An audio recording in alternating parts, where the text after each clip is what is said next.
સ્વચ્છ ભારત મિશનના ભાગરૂપે આજે કચ્છ જિલ્લા પંચાયતમાં આયોજિત કાર્યક્રમમાં કુલ 40 ગ્રામ પંચાયતોને ઈ-ટેમ્પોનું વિતરણ કરવામાં આવ્યું હતું। આ ઈ-ટેમ્પોથી ગામોમાં સફાઈ કામગીરીને વધુ અસરકારક અને સઘન બનાવવા માટે ઉપયોગમાં લેવાશે। કાર્યક્રમ દરમિયાન જિલ્લા પંચાયતના પ્રમુખ શ્રી જનકસિંહ જાડેજાએ લીલી ઝંડી આપીને ઈ-ટેમ્પોને પ્રસ્થાન કરાવ્યા હતા। તેમણે જણાવ્યું હતું કે આ કાર્યક્રમથી ગ્રામ્ય વિસ્તારોમાં સફાઈ સંબંધિત ઢાંચાકીય સુવિધાઓમાં વધારો થશે અને સ્વચ્છતાના સંકલ્પને વધુ બળ મળશે। જિલ્લા તંત્રના જણાવ્યા મુજબ થોડા સમયમાં બાકીના ટેમ્પો પણ આવી જશે અને તે અન્ય રહેતી ગ્રામ પંચાયતોને વિતરણ કરવામાં આવશે। આ કાર્યક્રમે ગ્રામ વિકાસ તથા પર્યાવરણ સંરક્ષણ દિશામાં એક નવો પડકાર યશસ્વી રીતે પાર પાડ્યો છે।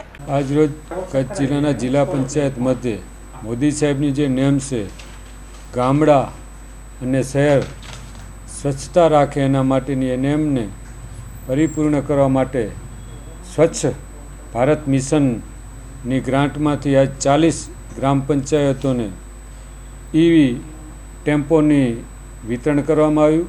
કુલ ટોટલ 78 ટેમ્પાનું વિતરણ કરવામાં આવશે। થોડા ટાઈમ પછી પણ હજી બાકીના જે ટેમ્પો છે એ ટૂંક સમયમાં આવવાના છે, એનું પણ વિતરણ કરવામાં આવશે।